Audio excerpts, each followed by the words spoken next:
Navbatdagi savolimiz varikotselining bepushtlikka qanday ta'siri bor va uni davolash usullari? Albatta, varikotselli bepushtlikka ta'siri bor. Varikotselning ko'rinishlari bu demak moyakdagi qon aylanishining buzilishi.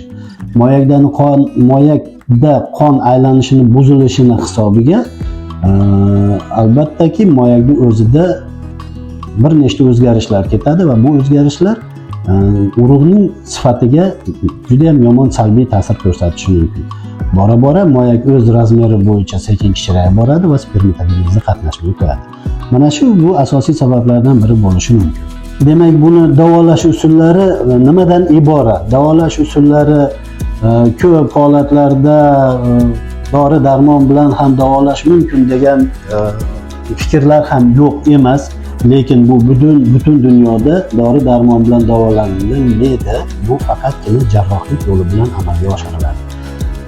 Hozirgi paytda jarrohlik yo'li bilan amalga oshirish mana Agrofarm Medical klinikasida ham juda ham yaxshi yo'lga qo'yilgan. Hozirgi eng zamonaviy davolash usullari, ya'ni operativ davolash usullari keng ko'lamda qo'llanilmoqda.